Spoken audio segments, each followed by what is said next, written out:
Back with another 15 items that have sold for over £10. I know some of you find these really helpful, especially if you're just getting into the bric-a-brac section category. So the first thing was this sort of nuts and bolts kind of skater figure. Got this for £1 and it sold for £19.99. I honestly thought this was going to sell on Etsy because there was quite a few on Etsy and they were selling through. And there wasn't really many listed on eBay, but it sold very quickly, so I was very happy with that. Dinner plates, you should know by now, I pick up a lot of dinner plates, a lot of tea services. They sell generally very, very well. If you get the named collectible brands like Churchill, like Royal Doulton, Denby, they do go for some good money. Some of the rarer patterns get you some incredible, prices. This was 6 side plates I paid probably £2 for. They went for £30. And honestly, packing these sorts of things, it's really not too difficult. You just need to make sure you have the correct size boxes depending on what categories you buy. So if you buy lots of clothes, you're going to be buying lots of clothing bags. If you buy lots of mugs, you're going to be buying mug size boxes. For these sorts of plates, I believe they go in a 12 by 12 by 12 box. By the time you've bubble wrapped and layered them all up, it fits in there nice and snug.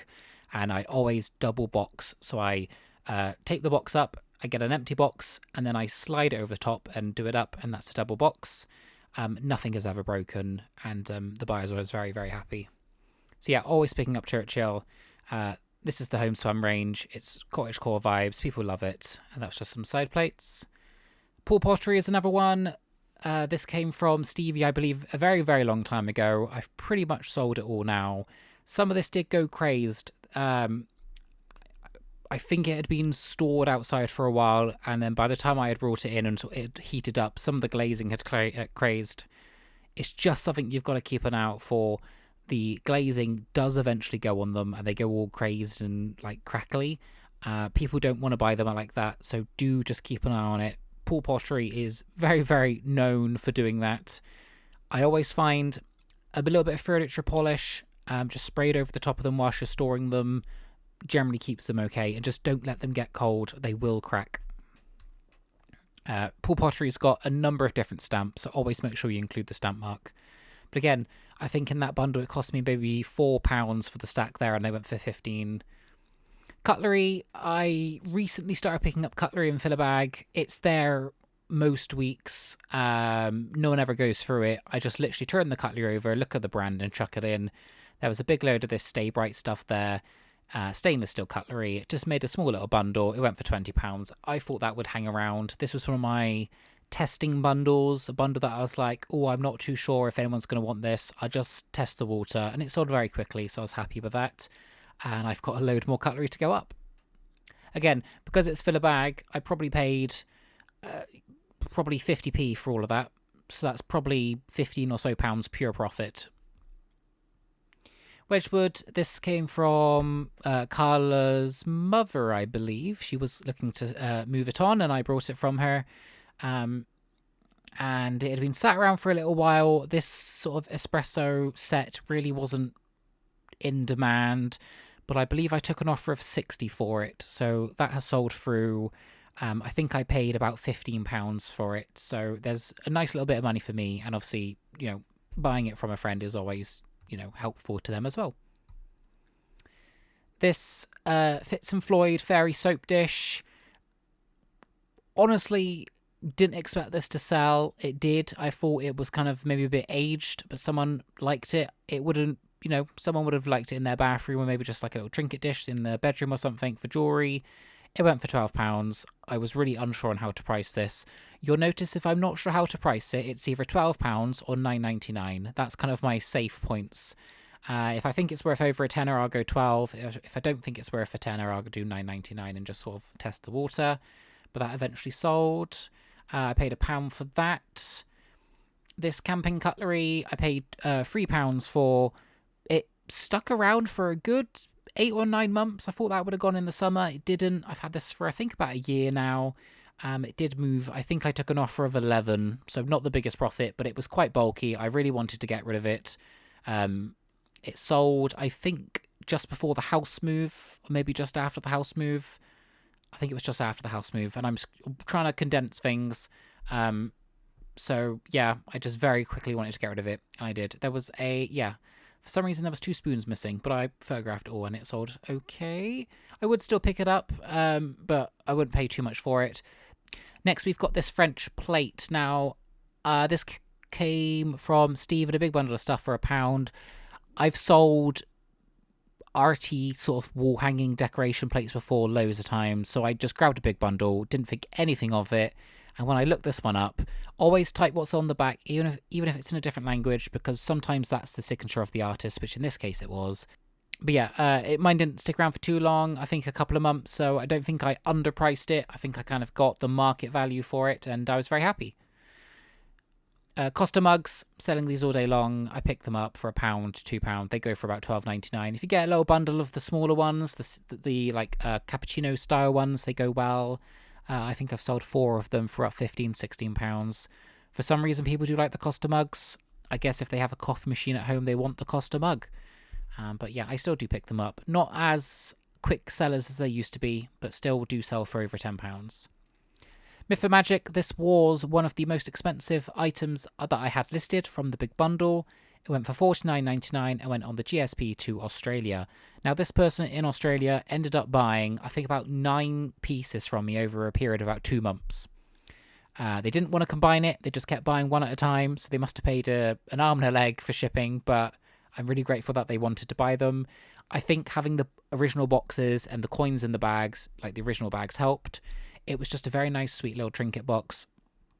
There was none listed anywhere on the internet I could find, so £50 was just a very much make up a price, and it sold full asking price.